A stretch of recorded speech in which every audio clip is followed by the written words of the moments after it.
Empiezas justo aquí, justo donde estás. Probablemente estás sentado viendo este video, tal vez en una silla o un sofá, o de pie en el suelo. Sientes el peso de tu cuerpo presionando contra la superficie. Sientes el suelo sólido y estable bajo tus pies. Si extiendes la mano y tocas la mesa o la pared a tu lado, se siente dura, se siente innegable. Esta sensación de tacto es tu principal conexión con la realidad. Es como sabes que estás aquí y que el mundo es real. Te dice que el espacio está lleno de cosas y que esas cosas son sólidas. Pero esta es la primera mentira, y es una mentira masiva. Si pudiéramos ver lo que realmente está sucediendo donde tu piel se encuentra con esa silla, si pudiéramos acercarnos más allá de las células de la piel, más allá de las moléculas, hasta el nivel de los átomos, veríamos algo que contradice todo lo que sientes. Veríamos que nada está tocando nada. Los átomos que componen tu cuerpo y los átomos que componen la silla son, casi en su totalidad, espacio vacío. 99,99% de vacío. Si eliminaras el espacio vacío de cada ser humano en la Tierra, toda la población cabría dentro del volumen de un solo terrón de azúcar. Entonces, ¿por qué no te caes a través de la silla? ¿Por qué tu mano no atraviesa la mesa como un fantasma? Lo que estás interpretando como solidez es en realidad un campo de fuerza. Los electrones de tu cuerpo tienen carga negativa. Los electrones de la silla tienen carga negativa. Y como las cargas iguales se repelen, se empujan unas a otras con un poder tremendo mucho antes de que lleguen a hacer contacto. No estás sentado en la silla, estás flotando sobre ella. Estás suspendido en un cojín microscópico de repulsión electromagnética. Nunca has tocado nada en toda tu vida, ni tu teléfono, ni la comida que comes, ni las personas que amas. Solo has sentido la resistencia de campos invisibles. La sensación de un mundo sólido es una alucinación generada por tu cerebro para explicar por qué dejas de moverte. La realidad es que casi no hay materia allí en absoluto, solo vacío y fuerzas empujando contra otras fuerzas en la oscuridad. Ahora podrías decir, está bien, el tacto es un truco de la física, pero puedo ver el mundo. Mis ojos no mienten. Asumimos que cuando abrimos los ojos, estamos viendo la realidad tal como es, en tiempo real. Una transmisión en vivo y directa del universo. Pero esto también es biológicamente imposible. Piensa en cómo funciona realmente la visión. La luz rebota en un objeto, entra en tu ojo, golpea la retina y se convierte en picos eléctricos.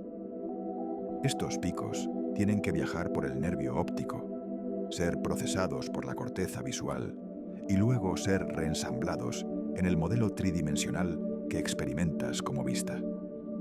Este proceso lleva tiempo. Es rápido, pero no es instantáneo. La neurociencia nos dice que hay un retraso.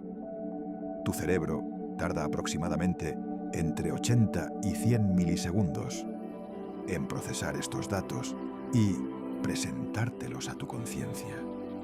Eso puede sonar como una pequeña fracción de segundo, pero en el mundo de la física es una eternidad.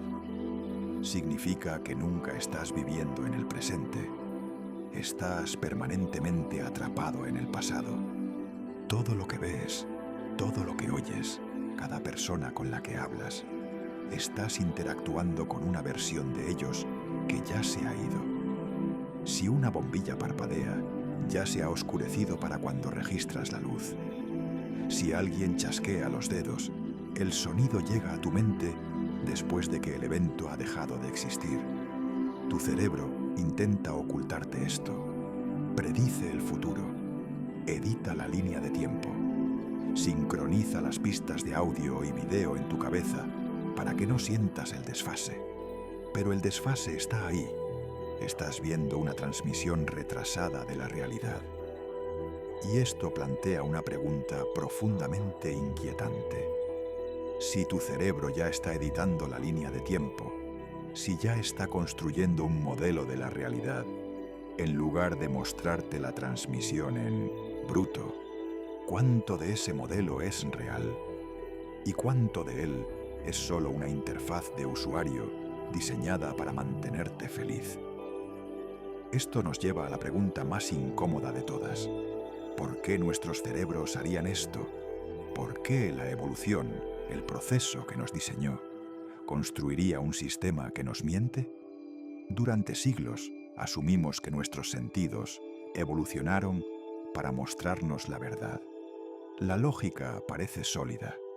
Seguramente un organismo que ve la realidad con precisión, el tigre en la hierba, el borde del acantilado, tendría una mejor oportunidad de sobrevivir que uno que ve una alucinación. Pero la ciencia moderna sugiere exactamente lo contrario. Donald Hoffman, un científico cognitivo que ha pasado décadas modelando la percepción humana, probó esto matemáticamente. Usó la teoría de juegos evolutivos para ejecutar miles de simulaciones. Enfrentó a organismos que veían la verdad completa y compleja de la realidad objetiva contra organismos que veían un código simplificado y reducido, diseñado solo para la aptitud. El resultado fue impactante. Los organismos que veían la verdad se extinguieron todas las veces. ¿Por qué? Porque la verdad es cara. La realidad, sea lo que sea en realidad, es demasiado complicada. Está llena de estados cuánticos, campos de alta dimensión y ecuaciones complejas. Para sobrevivir, no necesitas conocer la física de un tigre, solo necesitas saber corre. La evolución no nos diseñó para ser científicos, nos diseñó para ser supervivientes. Y para sobrevivir, el cerebro tuvo que ocultar la verdad. Tuvo que despojar la complejidad del mundo real y reemplazarla con iconos simples y fáciles de entender. Esto significa que el mundo que ves a tu alrededor, los árboles, los coches, las estrellas, no es el mundo tal como existe. Es un casco de realidad virtual. Es una simplificación biológica que oculta la verdadera estructura de la realidad específicamente para que no te vuelvas loco tratando de procesarla. Para entender verdaderamente lo que esto significa, mira la pantalla de tu ordenador o tu teléfono ahora mismo. Ves un icono azul que representa una carpeta. Sabes lo que significa ese icono. Puedes hacer clic en él, puedes arrastrarlo, puedes eliminarlo. Pero pregúntate, ¿el archivo dentro del ordenador es realmente azul? ¿Es rectangular? ¿Está ubicado en la esquina superior derecha del disco duro? Por supuesto que no. Por cierto, piénsalo. ¿Qué pasa con este video? ¿Existe? ¿Hay realmente alguien que se desplazó por su feed y no hizo clic en él? ¿Qué pasa con los miles de millones de personas en este planeta que nunca sabrán que estas palabras fueron dichas? ¿Existe este video para ellos? Para que comience a existir para ellos, por favor, suscríbete a mi canal, dale me gusta al video y escribe tu opinión sobre mi investigación y mi historia. Volvamos al tema del archivo. La realidad de ese archivo es un flujo caótico de ceros y unos, orientaciones magnéticas en un disco o electrones atrapados en una unidad de estado sólido. Si el ordenador te mostrara la realidad, el código binario en bruto, no podrías usarlo. Estarías abrumado. Así que el ordenador te miente. Crea una interfaz de escritorio con iconos de colores para ocultar la compleja y fea verdad del hardware. La teoría de Hoffman, conocida como la teoría de la percepción de la interfaz, argumenta que el espacio y el tiempo son exactamente esto. El espacio no es un escenario donde existe el mundo. El espacio es el escritorio. Los objetos físicos no son la realidad, son los iconos. Cuando ves una manzana roja en una mesa, no estás viendo la cosa en sí misma. Estás viendo una estructura de datos que tu cerebro representa como roja, redonda y comestible. El icono de la manzana guía tu comportamiento. Come esto. Pero se parece a la verdadera realidad de la manzana, tanto como un icono de carpeta azul se parece a una cadena de código binario. Hemos estado confundiendo la interfaz con el hardware. Y durante miles de años asumimos que porque podemos medir los iconos con reglas y relojes, estábamos midiendo la realidad. No lo estábamos. Solo estábamos midiendo los píxeles de nuestro propio casco. Podrías estar pensando, esta es una idea filosófica interesante, pero seguramente es solo una metáfora. Pero Hoffman va más allá. Afirma que esto es una certeza matemática. Según su teorema, la probabilidad de que nuestro sistema sensorial nos muestre la verdadera estructura de la realidad objetiva es cero. Cero. Esto implica que el lenguaje mismo que usamos para describir el universo, espacio, tiempo, masa, spin, causa y efecto, podría ser solo la sintaxis de nuestra interfaz específica de la especie. Si fueras una criatura con diferentes entradas sensoriales, digamos capaz de sentir campos magnéticos o ver en 4 dimensiones espaciales, no solo verías el mundo de manera diferente, habitarías un escritorio completamente diferente. Interactuarías con objetos que simplemente no existen para un humano. Esto lleva a una conclusión aterradora sobre nuestro lugar en el cosmos. A menudo nos preguntamos si estamos viviendo en una simulación. Por lo general, imaginamos algún ordenador alienígena ejecutando un código, pero la ciencia sugiere que la simulación está mucho más cerca de casa. Nosotros estamos ejecutando la simulación. Nuestros cerebros son los procesadores que renderizan una versión fácil de usar de un universo que es, en su forma cruda, completamente ajeno a nosotros.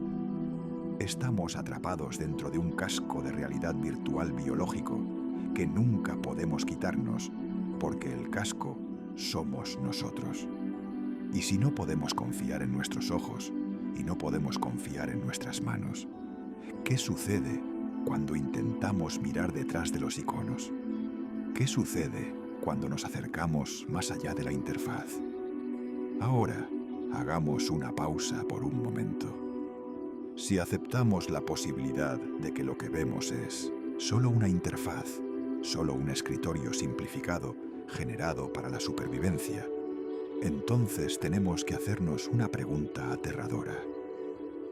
¿Cuánto nos estamos perdiendo? ¿Cuánto del mundo real está siendo filtrado por nuestros cerebros en este momento? La respuesta es casi todo. Tendemos a confiar en nuestros ojos. Asumimos que si algo está ahí, lo veremos. Pero mira los datos duros. El espectro de luz visible, el arco iris de colores que conforma toda tu realidad visual, representa menos del 1% de la información electromagnética que vuela a tu alrededor. Menos del 1%. Piensa en eso.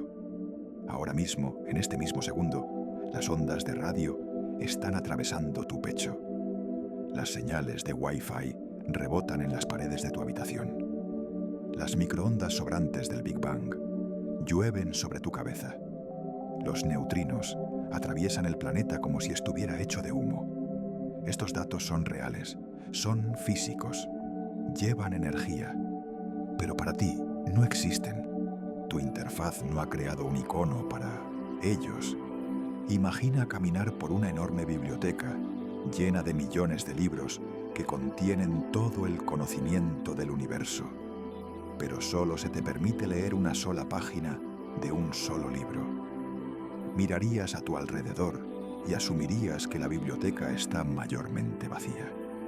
Construirías toda tu comprensión del mundo basándote en esa única página. Pero estarías equivocado. Estarías parado en un mar de información que simplemente no estás equipado para decodificar. Esta es nuestra situación en el cosmos. Construimos nuestra física basándonos en lo que podemos ver, pero estamos mirando el universo a través de una pequeña cerradura. Y recientemente, cuando los físicos intentaron forzar sus instrumentos a través de esa cerradura para ver cómo se ve la realidad de cerca, la interfaz no solo se volvió borrosa, se rompió. Así que intentemos romper la interfaz. Intentemos hacer zoom. Intuitivamente sentimos que si miramos el mundo lo suficientemente de cerca, eventualmente tocaremos fondo. Esperamos encontrar algo sólido, un bloque de construcción fundamental, una pequeña y dura canica de materia de la que todo lo demás está hecho. Construimos máquinas masivas, aceleradores de partículas, como el Gran Colisionador de Hadrones, para abrir los iconos a la fuerza y ver el código en su interior. Queríamos encontrar el lecho de roca de la realidad, pero en cambio encontramos fantasmas. Cuando miras dentro de un átomo, encuentras electrones y un núcleo. Cuando miras dentro del núcleo, encuentras protones y neutrones. Cuando miras dentro de ellos, encuentras quarks. Pero aquí está el truco. Los quarks no son cosas, no son pequeñas bolas de materia. Son excitaciones puntuales en un campo cuántico. No tienen tamaño, no tienen superficie. Son solo valores matemáticos ubicados en un punto del espacio. Cuanto más de cerca miramos la materia, menos material se vuelve, se disuelve, se convierte en vibraciones, probabilidades y relaciones abstractas. Es como hacer zoom en una foto digital. Desde la distancia parece una cara, pero a medida que te acercas, la cara desaparece. Ves bloques de color, luego ves píxeles individuales y finalmente solo estás viendo valores de voltaje cambiantes en una pantalla. La cara nunca estuvo allí. Fue una propiedad emergente de los datos. Y aquí es donde termina la trampa biológica y comienza la pesadilla física. Porque cuando los físicos comenzaron a analizar el comportamiento de estos pequeños puntos de datos, descubrieron que las reglas del juego no solo cambian, sino que desaparecen. Para entender por qué la realidad se está desmoronando, tenemos que volver al principio, al experimento que inició el fuego, el de la doble rendija. Suena simple. Puede que hayas oído hablar de él en la escuela, pero las implicaciones de este experimento son tan profundas que mantienen a los físicos despiertos por la noche, incluso hoy. Aquí está la configuración. Disparas partículas, digamos electrones, a una pared con dos rendijas. Detrás de esa pared hay una pantalla detectora. Si los electrones son pequeñas bolas de materia, que es lo que nuestra interfaz nos dice que la materia debería ser, deberían volar a través de una rendija o la otra y golpear la pantalla en dos bandas distintas. Como lanzar pelotas de tenis a través de dos ventanas abiertas. Simple, ¿verdad? Pero eso no es lo que sucede cuando disparas electrones a través de las rendijas. No forman dos bandas, forman un patrón de interferencia, una serie de muchas bandas exactamente como las ondas de agua que ondulan a través de las aberturas. Esto implica algo imposible. Implica que cada electrón individual no eligió una puerta. Implica que el electrón de alguna manera pasó por ambas rendijas al mismo tiempo, interfirió consigo mismo, cruzó su propio camino y aterrizó como una onda. Esto destrozó la idea de objetos localizados. Sugirió que la materia no es sólida, pero los físicos pensaron, está bien, esto es extraño, vamos a engañarlo. Pongamos un sensor junto a las rendijas para ver por cuál pasa realmente. Encendieron el sensor, dispararon el electrón, y en el momento en que miraron, el patrón de interferencia se desvaneció. El electrón de repente se comportó como una pequeña bola sólida. Pasó por una rendija y golpeó la pantalla en un solo lugar.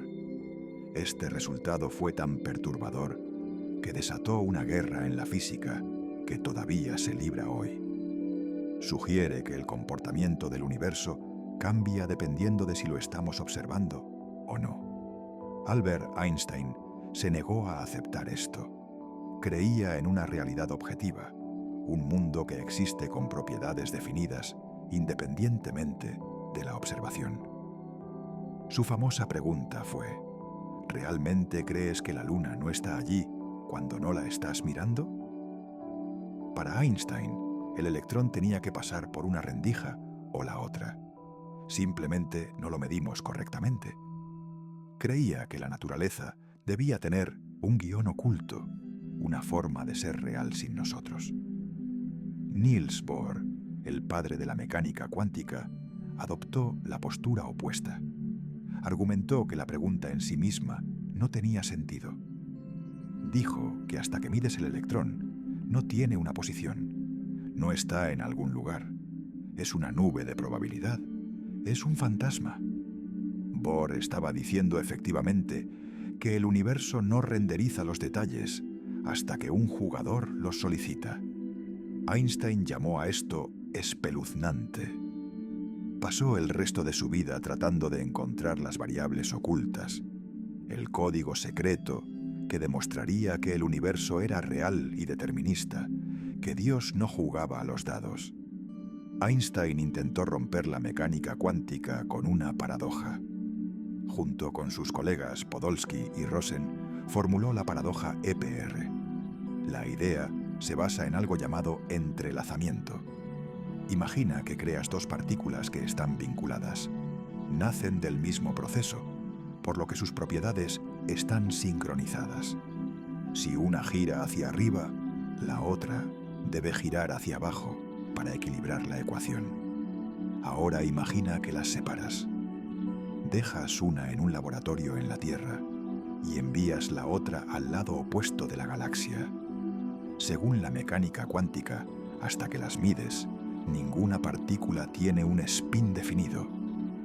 Ambas están en una superposición de arriba y abajo. Pero en el momento en que mides la partícula de la Tierra y descubres que está arriba, la partícula espacial se vuelve instantáneamente abajo. Instantáneamente, más rápido que la velocidad de la luz. Einstein dijo que esto era imposible. Violaba el límite de velocidad cósmico. Argumentó que las partículas debían haber acordado sus espines antes de abandonar el laboratorio, como un par de guantes en cajas. Si abres una caja y ves un guante izquierdo, sabes que el otro es un guante derecho, no por magia, sino porque siempre fueron así. Esa era la esperanza de Einstein, que la realidad fuera fija, local y sensata. Murió creyendo que esto era cierto. Murió creyendo que los guantes eran reales. Pero estaba equivocado. Durante décadas, esta discusión entre Einstein y Bohr, la discusión sobre si los guantes son reales o si son fantasmas, siguió siendo solo eso, una discusión, un punto muerto filosófico. Simplemente no había forma de comprobarlo. No puedes mirar una partícula sin mirarla. Y en el momento en que miras, cambia. Parecía que la naturaleza había cubierto sus huellas perfectamente. Pero luego, en 1964, un físico irlandés llamado John Bell hizo algo increíble. Encontró una escapatoria. Bell se dio cuenta de que si Einstein tenía razón, si el mundo era verdaderamente localmente real y los objetos llevaban instrucciones ocultas como un guión, habría un límite matemático estricto a cuán coordinado podría ser su comportamiento. Piensa en ello como un concurso de televisión. Si dos concursantes están encerrados en cabinas insonorizadas separadas y se les hacen preguntas al azar, pueden tener suerte y coincidir en sus respuestas a veces. Pero no pueden coincidir en sus respuestas todas las veces, a menos que tengan una forma de hacer trampa, a menos que tengan una señal secreta. Bell escribió este límite en una ecuación simple. Se conoció como la desigualdad de Bell y lo cambió todo. Transformó una vaga pregunta filosófica en una prueba dura y concreta. Dijo efectivamente: ejecuten el experimento, cuenten las coincidencias. Si el número de coincidencias se mantiene por debajo de esta línea, Einstein tiene razón y el mundo es real. Pero si el número cruza esta línea, entonces la realidad tal como la conocemos es una mentira. Durante mucho tiempo, la tecnología para realizar esta prueba simplemente no existía. Fue un experimento mental, esperando que la ingeniería se pusiera al día. Pero lentamente, década tras década, construimos las máquinas, construimos la trampa. En la década de 1970, John Clauser construyó el primer prototipo con cinta adhesiva y piezas de repuesto. En los años 80, Alan Aspect lo perfeccionó y finalmente Anton Zeilinger lo llevó a la escala cósmica, disparando fotones entrelazados entre islas para garantizar que ninguna señal pudiera pasar entre ellos. En 2022, estos tres hombres ganaron el Premio Nobel de Física. Pero no solo ganaron una medalla, entregaron un certificado de defunción. Los resultados de sus experimentos fueron definitivos. Las partículas no solo se coordinaron, bailaron en perfecta unisonancia, violando el límite de Bell una y otra vez. Coincidieron en sus respuestas con más frecuencia de lo que debería ser físicamente posible en un mundo de objetos separados. Los datos fueron despiadados. Demostraron que los guantes en las cajas nunca fueron guantes. Nunca fueron objetos físicos distintos con propiedades definidas. Eran ondas de probabilidad que solo se endurecieron en cuero y costuras en el momento en que abrimos la tapa. La esperanza de Einstein de un guión oculto fue aplastada. Tu universo no tiene un guión. Se lo está inventando sobre la marcha. Necesitamos hacer una pausa aquí. Necesitamos dejar que esto se asimile, porque las implicaciones son devastadoras. El comité del Premio Nobel declaró que estos experimentos prueban la violación del realismo local. Pero, ¿qué significa eso realmente para ti? El realismo es la idea de que el mundo existe con propiedades definidas: masa, spin, posición, color, ya sea que estés mirando o no. La localidad es la idea de que los objetos están separados y solo pueden ser influenciados por su entorno inmediato. Los experimentos demostraron que no puedes tener ambos. Y la mayoría de los físicos ahora están de acuerdo en que hemos perdido el realismo. Esto significa que la Luna, efectivamente, no está allí cuando no miras. No es que se desvanezca en el aire, sino que se disuelve en una neblina de probabilidades. Carece de la propiedad de posición hasta que una medición la obliga a tomar una postura. No estamos descubriendo el universo con nuestros ojos. Estamos creando sus atributos específicos en el momento de mirar. No estamos leyendo un libro que ya está escrito. Lo estamos escribiendo línea por línea con cada mirada. El mundo sólido que crees que habitas es en realidad un sistema fluido y receptivo que solo renderiza los detalles cuando los pides. Ahora podrías estar pensando: está bien, las partículas diminutas son raras, pero al menos el pasado está a salvo. Lo que sucedió ayer está grabado en piedra.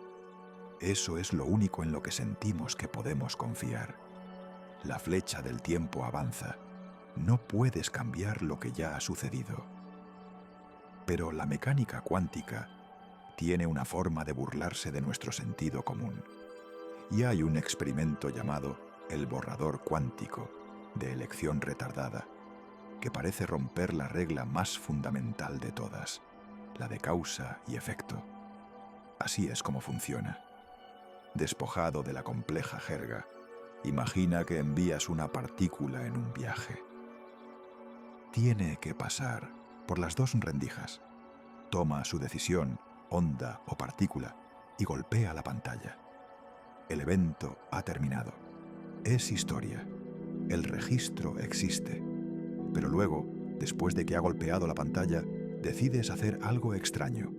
Decides borrar la información sobre qué camino tomó. El sentido común dice que no debería importar. La partícula ya ha aterrizado. Su viaje ha terminado. Pero el experimento muestra algo más.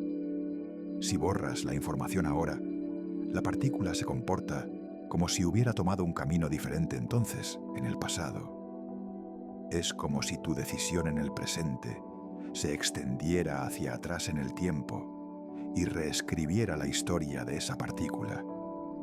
Implica que lo que sucedió no está fijo. El pasado no es un archivo. Es una nube de posibilidades que está esperando que decidas cómo quieres mirarlo hoy. No solo estamos construyendo el futuro, esencialmente estamos curando el pasado. Entonces, si la realidad es creada por ¿la observación de quién cuenta? ¿Mi observación anula la tuya? Esto nos lleva a la famosa paradoja conocida como el amigo de Wigner. Imagina un laboratorio sellado. Dentro hay un científico, el amigo de Wigner, que realiza un experimento cuántico. Mira una partícula y ve que está girando hacia arriba. Para él, la realidad es definida. Escribe arriba en su cuaderno. Está feliz. La función de onda ha colapsado. Pero fuera del laboratorio está Wigner. No puede ver el interior. Según las estrictas leyes de la mecánica cuántica, hasta que Wigner abre la puerta e interactúa con el amigo, todo el laboratorio, incluido el amigo, el cuaderno y la partícula, permanece en una superposición gigante. Para el amigo, el gato está vivo. Para Wigner, el amigo está viendo simultáneamente un gato vivo y un gato muerto. Durante décadas, esto fue solo un experimento mental confuso. Pero recientemente, los investigadores han modelado matemáticamente este escenario. Los resultados implican que los hechos objetivos simplemente no existen. El amigo tiene un hecho. Wigner tiene un hecho diferente. Ambos son correctos en relación con su propia perspectiva, pero no pueden ponerse de acuerdo sobre una única realidad compartida. Esto destroza la suposición de que hay una única visión de Dios del universo. En cambio, la realidad podría estar fragmentada en miles de millones de burbujas personales de experiencia, consistentes internamente, pero no necesariamente compatibles entre sí hasta que interactúan. Cada uno de nosotros vive en nuestra propia representación privada del mundo. Si aceptamos la evidencia de que el mundo no es localmente real, que el pasado es fluido y que la realidad depende de la observación, nos quedamos con una imagen que parece sospechosamente familiar. No parece un universo orgánico y desordenado. Parece un sistema de ingeniería altamente eficiente. Específicamente, parece una simulación por ordenador que intenta ahorrar memoria. Piensa en cómo funciona un videojuego de mundo abierto moderno. Puedes ver un vasto paisaje que se extiende hasta el horizonte, montañas, bosques, ciudades. Se siente como un mundo completo que existe todo a la vez, pero no es así. El ordenador no renderiza todo el mundo. Eso derretiría el procesador. En cambio, utiliza una técnica llamada frustum culling. Solo renderiza la geometría que está estrictamente dentro del campo de visión del jugador. Las montañas a tu espalda no existen como modelos tridimensionales. Existen solo como código comprimido en el disco duro. Solo cobran existencia como geometría en el momento exacto en que giras la cámara para mirarlas. La mecánica cuántica se comporta exactamente como un motor de física diseñado con esta misma limitación. ¿Por qué calcular la posición exacta de cada electrón en el universo si nadie los está midiendo? Es un desperdicio de recursos. Es mucho más barato computacionalmente mantenerlos como una nube de probabilidad, un quizás vago, y solo renderizar una coordenada específica cuando un jugador, un observador, la solicita. Esto no quiere decir que estemos definitivamente dentro de un videojuego jugado por adolescentes en una dimensión superior. Eso es una metáfora, pero la física sugiere que el universo tiene una capacidad computacional finita. No puede calcularlo todo en todas partes a la vez. Crea la realidad según sea necesario. Esta eficiencia es lo que percibimos como la rareza cuántica. Las anomalías que encontramos en el experimento de la doble rendija no son errores, son características. Son los artefactos de un sistema diseñado para conservar la potencia de procesamiento de la información. Pero si el universo es fundamentalmente un sistema para procesar información, tenemos que hacer la siguiente pregunta lógica. ¿Cuál es el código? ¿Cuál es la unidad fundamental de esta información? El legendario físico John Archibald Wheeler, el hombre que acuñó el término agujero negro y que pasó su vida mirando el abismo de la gravedad, propuso una respuesta radical a esta pregunta. La llamó It from Bit. La idea es simple, pero devastadora. Wheeler argumentó que la base física de la realidad no es la materia, no es la energía, ni siquiera son los campos, es la información. Cada partícula, cada fuerza, cada momento en el espacio-tiempo es, en última instancia, la respuesta a una pregunta binaria de sí o no planteada por un observador. ¿El spin es hacia arriba o hacia abajo? ¿Sí o no? ¿Está el electrón aquí o allá? ¿Sí o no? Wheeler sugirió que estas elecciones binarias son el lecho de roca de la existencia. El íte, el objeto físico, el átomo, el universo, emerge del bit, la información abstracta. Ilustró esto con una variación del juego de las 20 preguntas. En la versión normal del juego, una persona sale de la habitación y piensa en un objeto, digamos un gato. Los demás hacen preguntas de sí o no para adivinarlo. El objeto existe en 1900, la mente de la persona todo el tiempo. Pero Wheeler describió una versión en la que la persona no elige un objeto. Entra en la habitación con la mente en blanco. Cuando preguntas, ¿es rojo?, decide libremente sí o no. En ese momento, de manera consistente con las respuestas anteriores. El objeto no se define al principio. Es esculpido a la existencia por las preguntas que se hacen. Si hubieras hecho preguntas diferentes, habrías terminado con una tostadora en lugar de un gato. Wheeler creía que nuestro universo funciona exactamente de esta manera. No estamos descubriendo leyes de la física que ya estaban allí, escritas en tablas de piedra antes del Big Bang. Al hacer preguntas con nuestros experimentos, estamos forzando al universo a tomar decisiones. Estamos construyendo la realidad bit a bit desde el vacío. Somos los interrogadores que convocan al mundo a la existencia.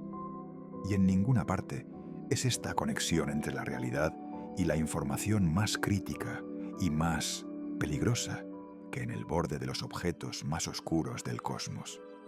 Ahora debemos pasar del mundo microscópico, de la mecánica cuántica, a los monstruos colosales de la gravedad, los agujeros negros.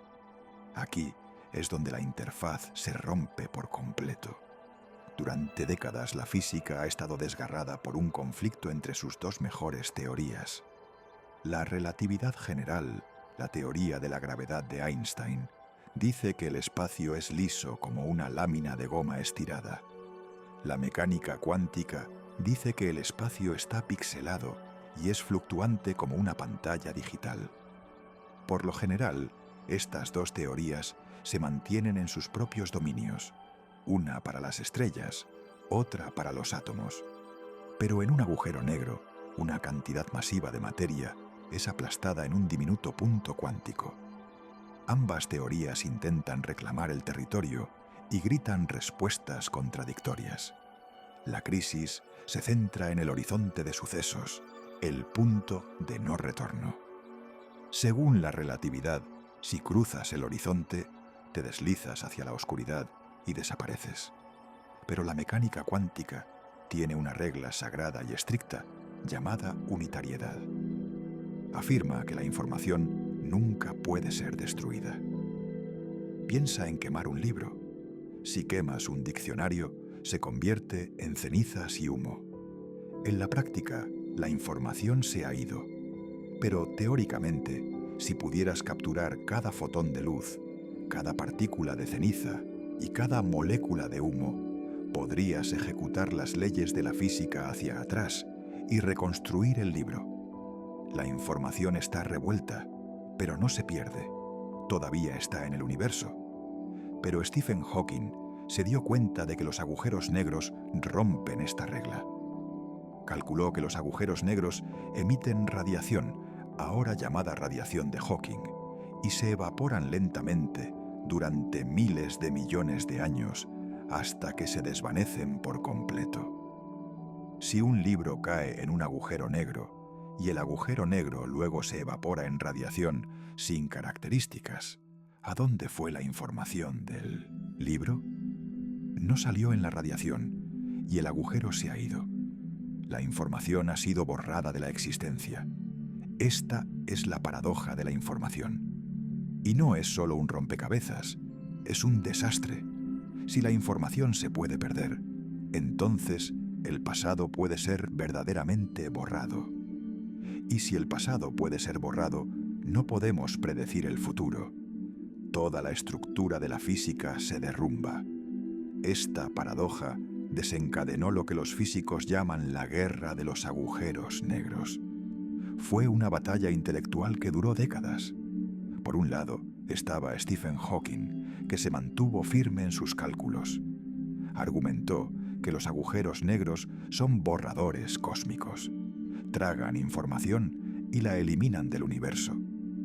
Esencialmente estaba diciendo que la mecánica cuántica está equivocada, o al menos incompleta, y que la información no se conserva.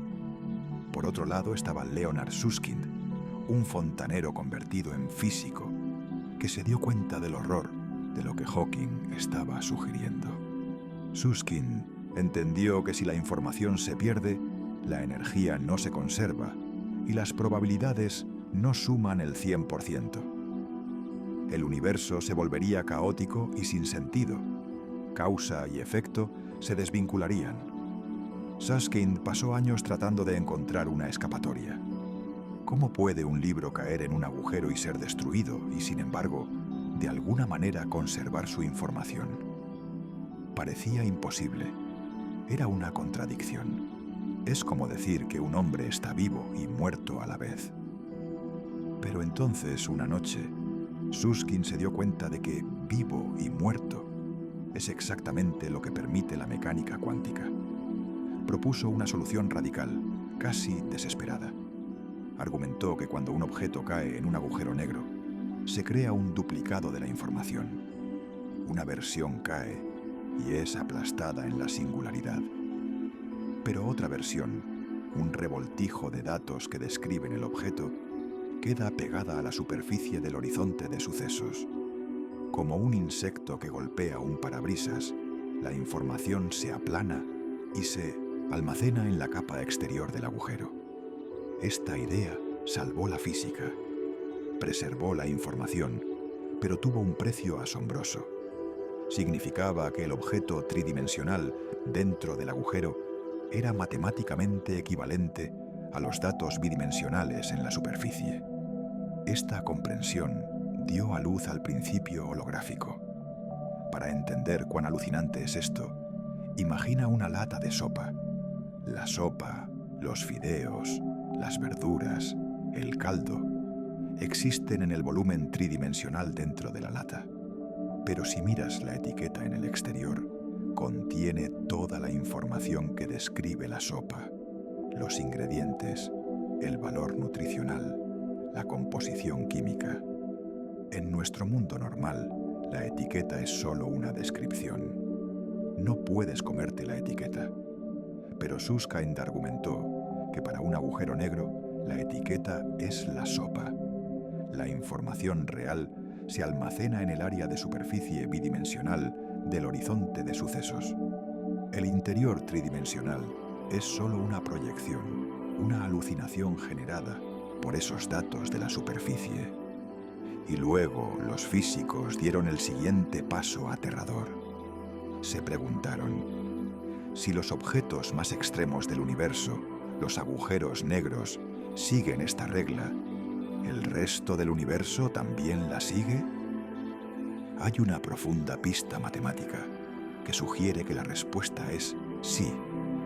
Resulta que la cantidad máxima de información que puedes meter en cualquier región del espacio, una habitación, un planeta o una galaxia, no está determinada por su volumen, sino por el área de la superficie de su límite. Esto es contraintuitivo. Pensamos que si hacemos una habitación el doble de grande, podemos meter 8 veces más cosas en ella. Pero el límite de entropía escala con las paredes, no con el aire del interior. Esto implica que la tercera dimensión, la profundidad, no es fundamental. Es una proyección. Sugiere que tú, yo, la silla en la que estás sentado y las estrellas en el cielo somos en realidad proyecciones tridimensionales de un código bidimensional almacenado en un horizonte cosmológico distante. Somos el holograma. Nos sentimos sólidos, nos sentimos profundos, pero somos matemáticamente planos. Esta idea de que nuestra realidad tridimensional es simplemente una proyección de una superficie bidimensional suena como la trama de una novela de ciencia ficción barata. Suena como algo que deberíamos descartar como una curiosidad matemática, un truco de las ecuaciones que no tiene relación con el mundo real donde vivimos, respiramos y pagamos impuestos. Durante mucho tiempo, muchos físicos sintieron exactamente eso. Pensaron que el principio holográfico era una metáfora, no un manual. Pero en 1997, un brillante físico argentino, llamado Juan Maldacena, cambió la conversación para siempre. No solo sugirió que el mundo podría ser un holograma, demostró que, al menos en un universo teórico, tiene que serlo. Maldacena descubrió algo llamado la correspondencia ADS-CFT. Es un nombre terriblemente complejo, pero el concepto detrás de él es simple y profundo. Maldacena creó 2 universos modelo diferentes en papel. El universo A era un mundo de 5 dimensiones con forma de silla de montar. Tenía gravedad, tenía espacio, tenía objetos sólidos moviéndose en su interior. Se parecía en muchos aspectos a una versión más compleja de nuestro propio mundo. El universo B era completamente diferente. Era una frontera de 4 dimensiones que rodeaba al universo A. No tenía gravedad, no tenía profundidad. Estaba gobernado enteramente por campos cuánticos que parpadeaban en una superficie plana. Estos 2 mundos no podrían ser más diferentes. Uno es un volumen con gravedad. El otro es una superficie plana con partículas cuánticas.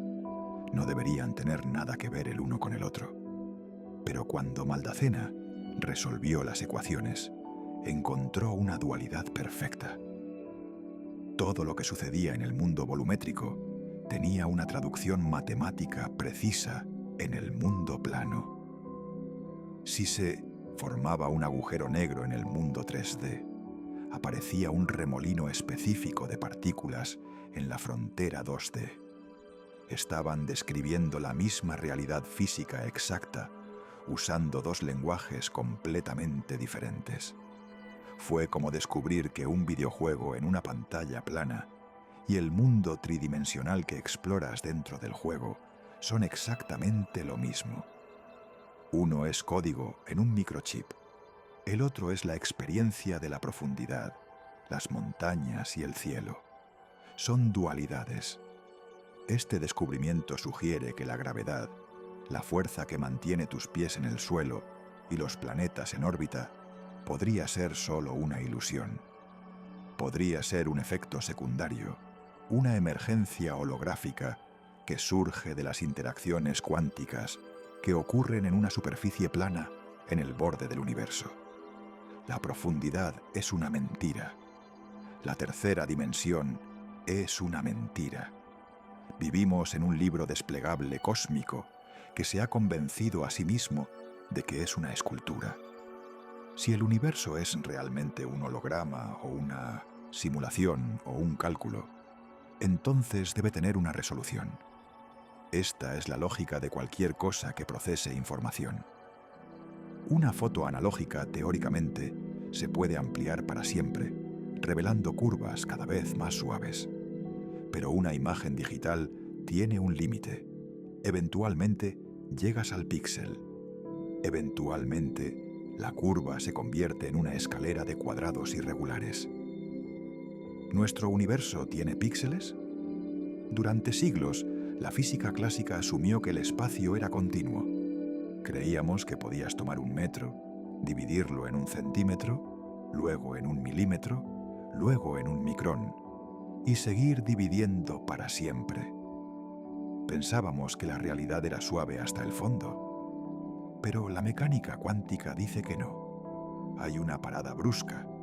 Hay un límite fundamental a cuán pequeña puede ser una distancia antes de que el concepto mismo de distancia deje de tener sentido. A este límite lo llamamos la longitud de Planck. Es aproximadamente 10 elevado a la potencia de 35 metros. Para entender cuán inimaginablemente pequeño es esto, tienes que estirar tu mente. Imagina un solo átomo. Ya es diminuto, invisible a simple vista. Ahora imagina inflar ese solo átomo hasta que sea del tamaño de todo el universo visible, miles de millones de años luz de diámetro. En este universo colosal del tamaño de un átomo, la longitud de Planck sería del tamaño de un solo árbol. Ese es el tamaño del píxel de nuestra realidad. Pero por pequeño que sea, no es cero. Esto significa que el espacio no es continuo. No puedes deslizarte suavemente del punto A al punto B. En el nivel más fundamental, el movimiento es una serie de teletransportaciones de un píxel de Planck al siguiente. El movimiento suave de tu mano por el aire es una ilusión creada por la alta resolución de la pantalla. Vivimos en una cuadrícula, y si el espacio está hecho de bits discretos, implica que el universo no es un lienzo analógico infinito, es una estructura digital finita. Y como cualquier estructura digital, es propensa a errores, límites y las despiadadas leyes de la compresión de datos. No estamos nadando en un océano continuo. Estamos saltando a través de un mar de baldosas discretas y simplemente somos demasiado grandes para notar las grietas en el suelo. Si el espacio está hecho de píxeles, ¿qué los mantiene unidos? ¿Por qué el universo no se desmorona en un montón de polvo desconectado? Durante mucho tiempo pensamos que el espacio era el contenedor que contenía todo lo demás. Pero la nueva física sugiere que el espacio no es el contenedor. El espacio es el resultado. Hay un consenso creciente en torno a una idea llamada espacio-tiempo emergente. Sugiere que la geometría, el tejido mismo de izquierda, derecha, arriba y abajo, está tejido por el entrelazamiento cuántico. ¿Recuerdas la acción espeluznante a distancia de la que hablamos antes? Dos partículas que se vinculan a través del universo. Los físicos Juan Maldacena y Leonard Susskind propusieron una ecuación radical conocida como ER-EPR. Conecta dos de las ideas más grandes de Einstein. EPR significa entrelazamiento. ER significa puentes de Einstein-Rosen, más conocidos como agujeros de gusano. La hipótesis establece que son lo mismo. Cada vez que dos partículas se entrelazan, cosen un diminuto agujero de gusano microscópico entre ellas. Estos no son agujeros de gusano por los que puedas viajar, pero son hilos que unen diferentes puntos de la realidad. Ahora, imagina miles de millones de partículas entrelazándose entre sí. Crean una red masiva y densa de conexiones. Esta red es el espacio. Piensa en un suéter. Un suéter parece una pieza continua de tela que rodea tu cuerpo. Pero si miras de cerca, es solo un solo hilo anudado una y otra vez. La tela es una propiedad emergente de los nudos. Si tiras del hilo, el suéter desaparece. De la misma manera, el espacio está cosido por el entrelazamiento de la información cuántica. La distancia es solo una medida de cuán conectados están dos puntos en la red. Si fueras a cortar el entrelazamiento entre dos partes del universo, el espacio mismo se disolvería.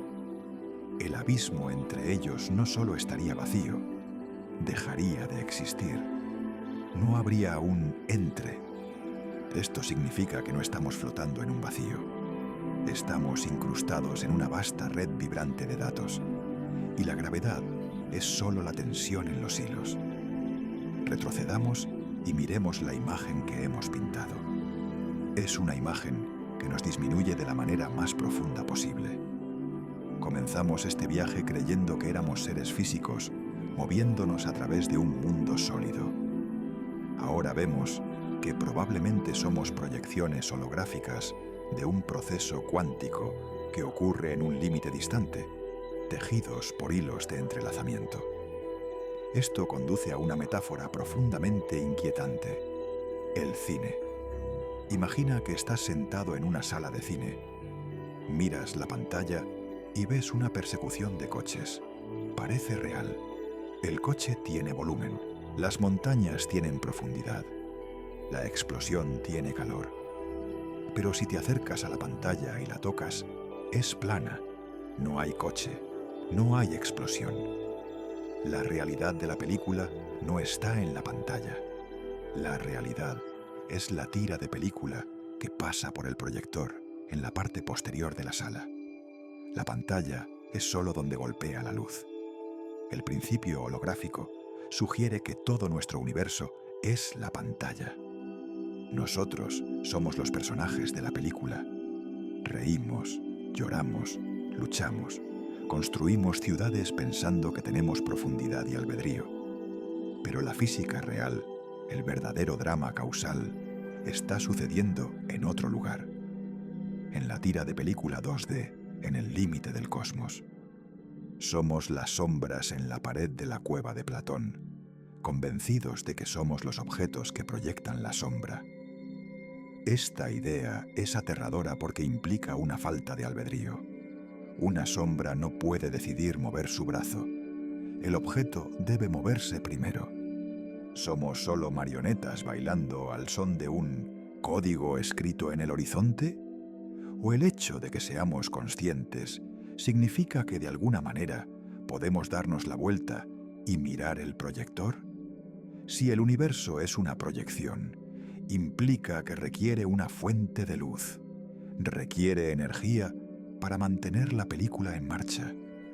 Y esto nos lleva a la tragedia inevitable de cualquier sistema físico. Los proyectores se quedan sin energía. Las tiras de película se degradan. Y nuestro universo, por muy digital y holográfico que sea, funciona con una batería que se está agotando lentamente.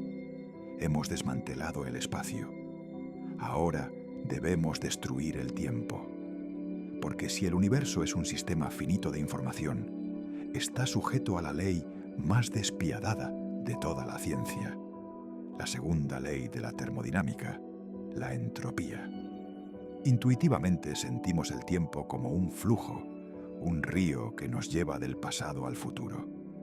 Pero la física ve el tiempo de manera diferente. En las ecuaciones fundamentales de la mecánica cuántica y la relatividad no hay una flecha del tiempo. Las matemáticas funcionan exactamente igual hacia adelante o hacia atrás. Puedes reproducir el video de un planeta en órbita al revés y todavía obedece a la gravedad. Puedes hacer rebotar un fotón hacia atrás y obedece las ecuaciones de Maxwell. Entonces, ¿por qué recordamos el pasado pero no el futuro? ¿Por qué envejecemos? ¿Por qué las tazas de café se rompen pero nunca se recomponen? La respuesta es la entropía.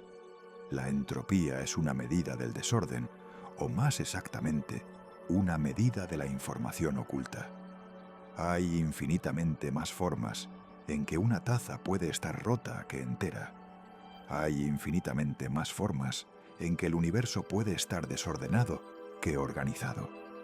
Así que, por pura casualidad estadística, las cosas tienden a moverse del orden al caos, de lo único a lo genérico, de la información al ruido.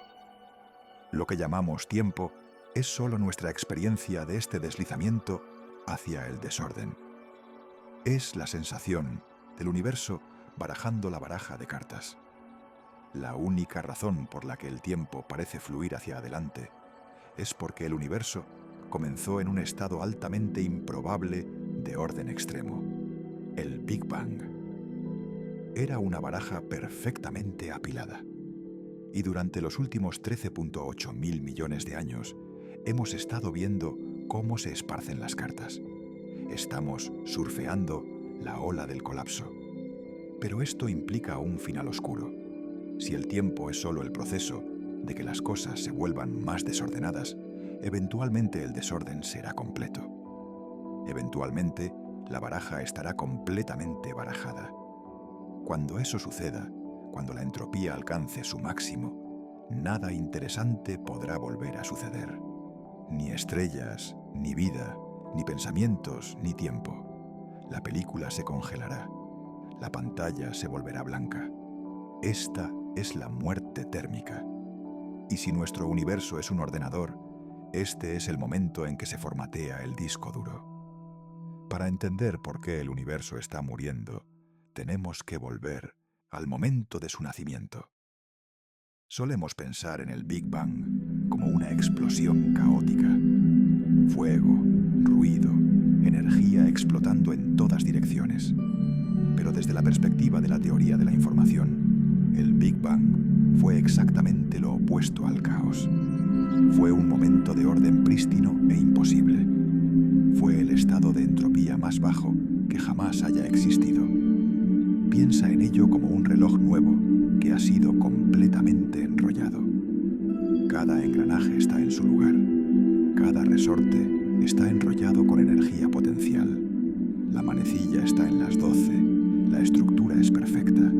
Durante los últimos 13.8 mil millones de años, todo lo que ha sucedido, la formación de estrellas, el ardor de las galaxias, la evolución de la vida, tú viendo este video, ha sido solo el resorte desenrollándose. Estamos funcionando con la energía de la batería almacenada del principio. Pero un resorte solo puede desenrollarse en una dirección. No puede enrollarse solo. Esto explica la flecha del tiempo. Percibimos que el tiempo fluye hacia adelante porque nos estamos alejando de ese momento inicial de orden y hacia un futuro de desorden. Cada vez que una estrella quema combustible, está convirtiendo materia organizada en calor desorganizado. Cada vez que digieres alimentos, estás descomponiendo estructuras químicas complejas en residuos y calor más simples. Somos motores del caos. La vida misma es una paradoja. Creamos orden local, construimos cuerpos, ciudades y ordenadores. Pero para hacerlo, debemos exportar una cantidad masiva de desorden al universo que nos rodea. Estamos pagando por nuestra complejidad, acelerando el desenrollamiento del reloj cósmico. Y la parte aterradora es que sabemos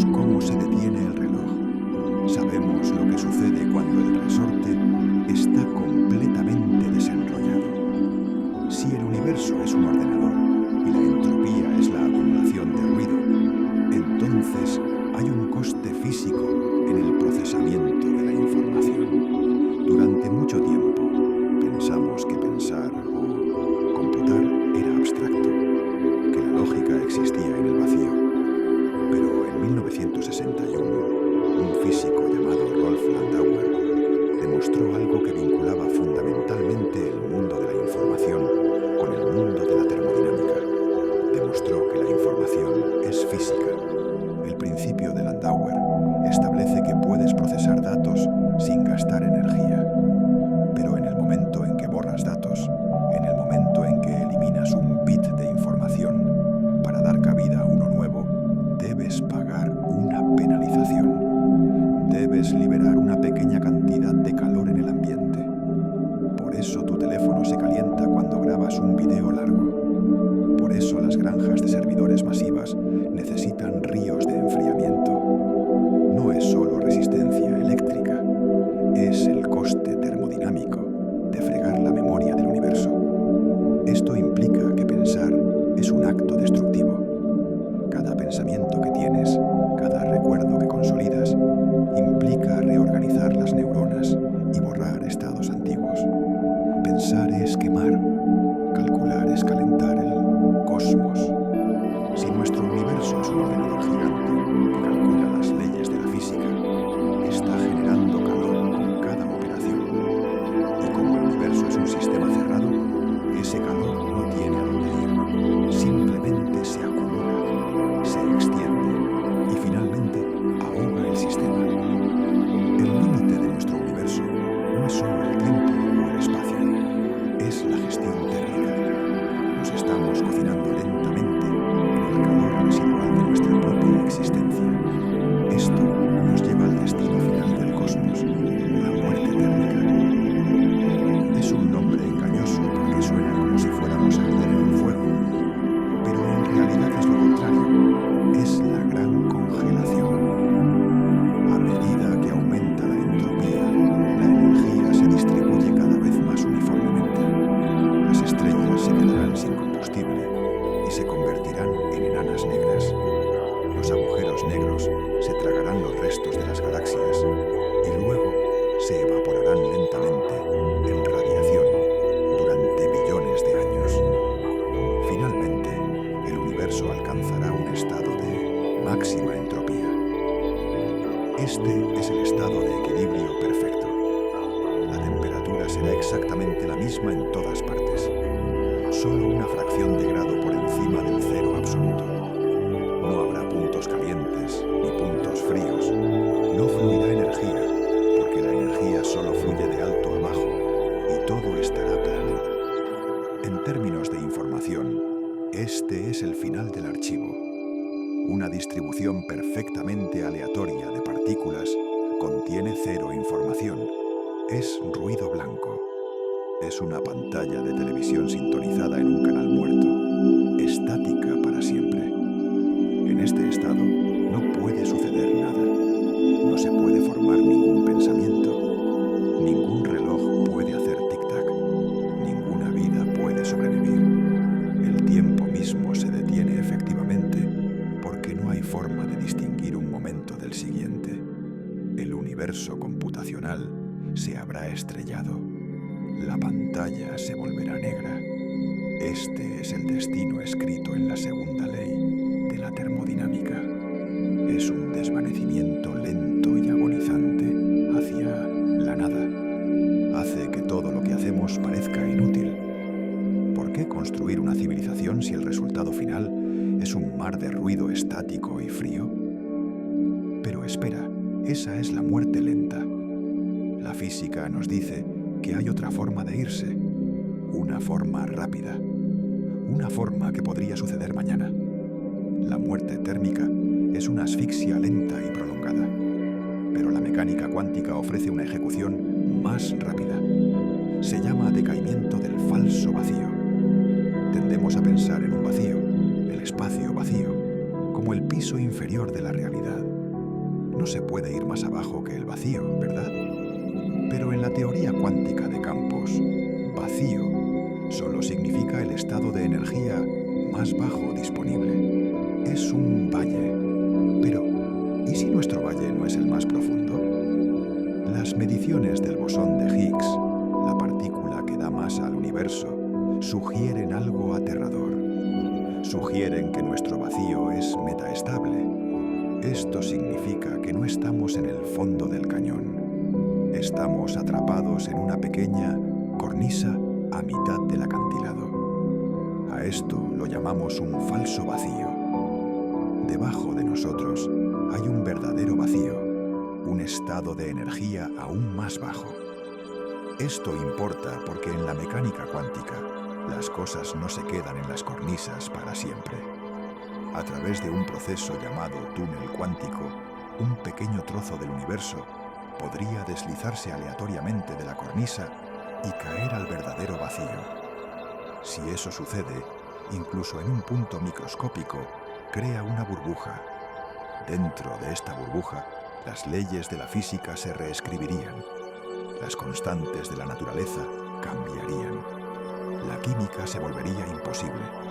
Los átomos no se mantendrían unidos. Y como el verdadero vacío tiene menor energía, esta burbuja se expandiría. Se expandiría a la velocidad de la luz. Sería una esfera de destrucción absoluta, reescribiendo el código fuente de la realidad a medida que crecía, porque se mueve a la velocidad de la luz. Nunca la verías venir. No habría ninguna advertencia, ninguna mirada al cielo y ver un problema. Un momento estás aquí viviendo tu vida, al siguiente momento tu biología, tu planeta y tu estrella son simplemente eliminados. La simulación se reformatea instantáneamente a un nuevo sistema operativo que no es compatible con la vida.exe. Podría suceder en 1000 millones de años, o podría haber sucedido hace 5 minutos en una galaxia cercana, y el muro de la muerte se dirige hacia nosotros ahora mismo. Si la idea de la eliminación repentina no es lo suficientemente mala, veamos la paradoja más extraña de todas: el cerebro de Boltzmann. Discutimos la entropía, la tendencia de las cosas a desordenarse. Pero la entropía es estadística. Se trata de probabilidades. Es muy poco probable que una taza rota se vuelva a ensamblar sola, pero no es físicamente imposible. Si esperas lo suficiente, una eternidad en realidad.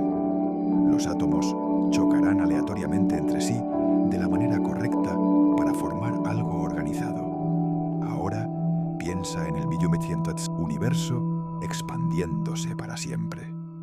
Incluso después de que las estrellas mueran, habrá espacio vacío con campos cuánticos fluctuantes.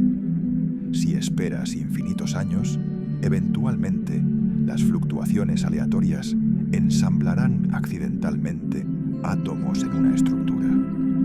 ¿Qué es más fácil de ensamblar al azar? ¿Un universo entero con miles de millones de galaxias y miles de millones de personas con recuerdos coherentes, o solo un cerebro flotando en el vacío completo con recuerdos falsos de haber vivido una vida?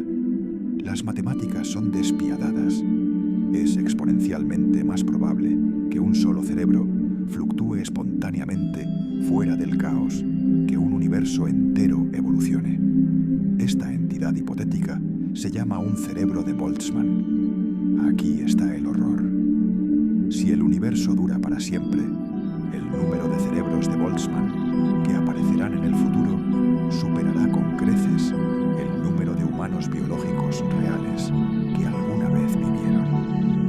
Esto significa que, estadísticamente hablando, probablemente no seas un ser humano sentado en una habitación. Es mucho más probable que seas un cerebro de Boltzmann que se materializó en el espacio profundo hace una fracción de segundo. Tus recuerdos de la infancia, tu familia, este video que estás viendo, son todos falsos. Son solo un patrón aleatorio de neuronas que se formaron por casualidad. Y en la siguiente fracción de segundo te disolverás de nuevo en el caos. Este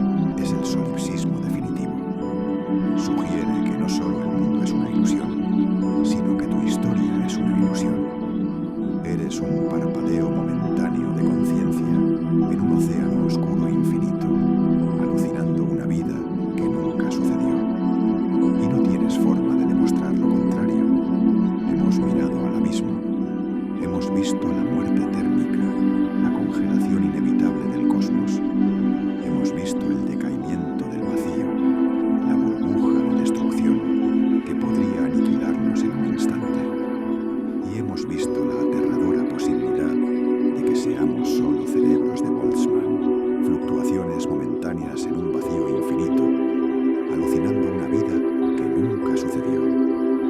Es natural, ante todo esto, sentir una profunda sensación de pavor. Es natural sentirse pequeño. Si el universo está muriendo, y si nuestros recuerdos pueden ser falsos, y si solo somos patrones temporales en un mar de entropía creciente, ¿cuál es el punto? ¿Por qué importa algo?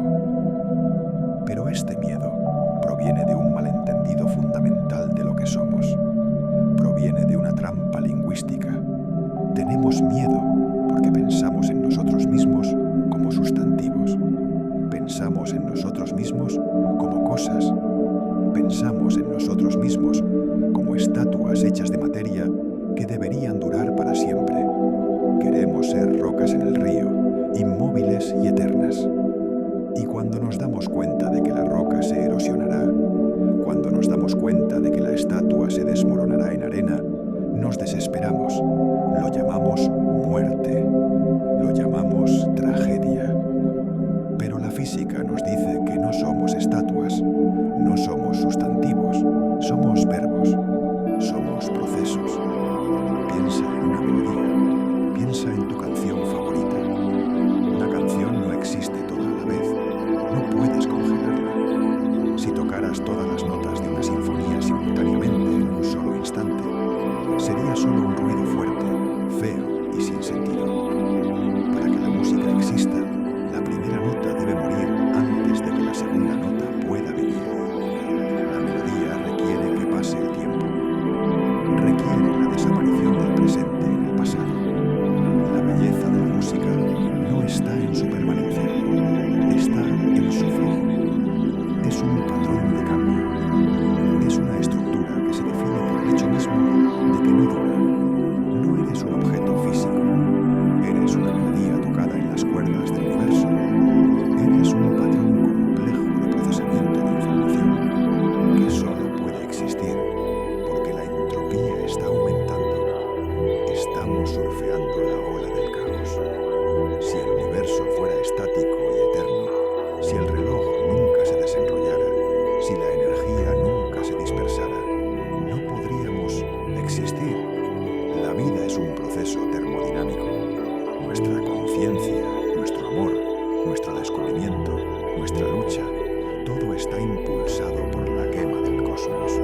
Somos la llama, no la vela.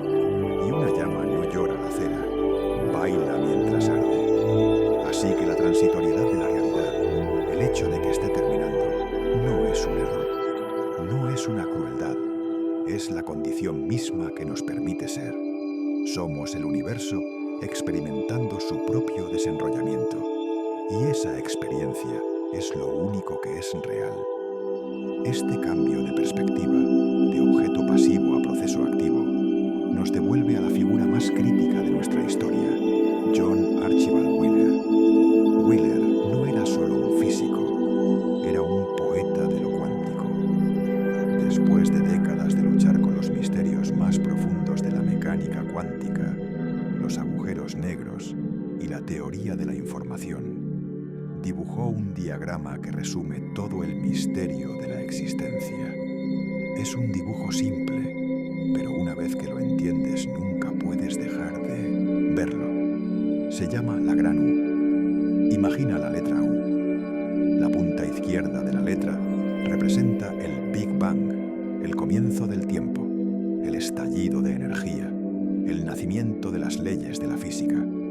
La línea se curva hacia abajo, representando el universo expandiéndose, enfriándose, creando nubes de gas, condensándose en estrellas, forjando elementos pesados en hornos nucleares y formando galaxias. Sube por el lado derecho de la U, representando la evolución de la complejidad. La química se convierte en biología. La biología se convierte en vida. La vida se convierte en mente. Y finalmente, en la parte superior del lado derecho, el universo crea observadores, nosotros. Pero aquí está el giro.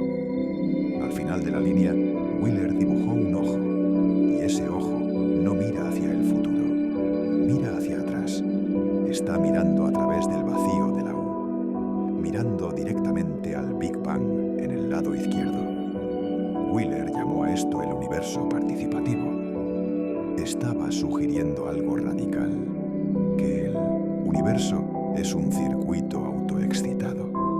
Comienza como una nube de potencial cuántico indefinido. Evoluciona ciegamente durante miles de millones de años hasta que genera sistemas complejos de recopilación de información, observadores. Y luego, a través de esos observadores, mira hacia su propio pasado. ¿Recuerdas el experimento del borrador cuántico? ¿Recuerdas cómo nuestra observación en el presente puede definir el camino de una partícula en el pasado? Wheeler argumentó que esto se aplica a todo el cosmos al observar el universo hoy, al atrapar los antiguos fotones del cosmos primitivo en nuestros telescopios. Somos el mecanismo que hace que el Big Bang sea real. No somos solo residentes del universo que surgen por accidente. Somos el hardware donde creció para reconocer su propia existencia. Sin nosotros o seres como nosotros, el universo sería un fantasma. Sería una superposición cuántica que nunca colapsó. Sería una historia que nunca se leyó. El universo pregunta, ¿quién soy yo? Y nosotros somos la voz que responde, tú eres. Somos el bucle que cierra el circuito de la existencia. Esta idea de que somos co-creadores de la realidad nos lleva a una interpretación moderna, controvertida y profundamente personal de la mecánica cuántica llamada cubismo o bayesianismo cuántico.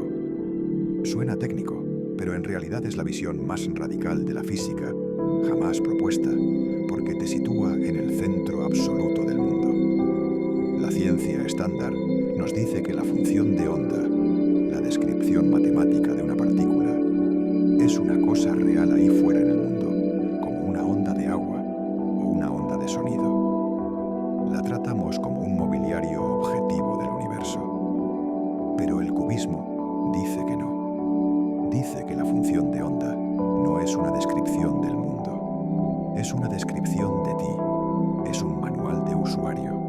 Representa tus expectativas personales, tus probabilidades de juego sobre lo que sucederá después. Cuando mides una partícula y la función de onda colapsa, el mundo no ha cambiado. Tú has cambiado. Tu conocimiento se ha actualizado. Tus apuestas se han saldado. Esto resuelve la paradoja del amigo de Wigner que discutimos antes. ¿Recuerdas el dilema? El amigo en el laboratorio ve un gato vivo, mientras que Wigner afuera ve una superposición de vivo y muerto. En la antigua visión de la realidad objetiva, esto era una contradicción. Dos personas no pueden ver hechos diferentes. Una de ellas debe estar equivocada. Pero en el cubismo está perfectamente bien. El amigo tiene su propio manual de usuario. Wigner tiene su propio manual de usuario. Están jugando el mismo juego, pero tienen información privada diferente. Esto implica que no hay una única visión objetiva de Dios de la realidad. No hay una vista desde ninguna parte. Solo hay miles de millones de perspectivas en primera persona.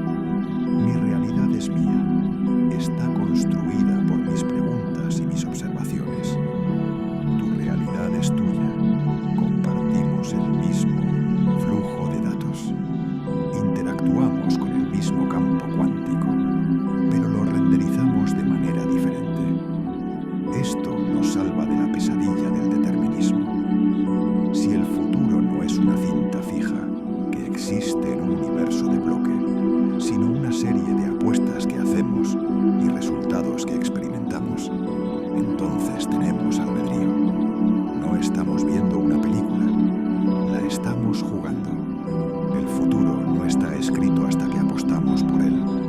El universo no es una estructura rígida, es una conversación fluida entre el observador y lo observado. Y cada vez que abres los ojos, le estás hablando.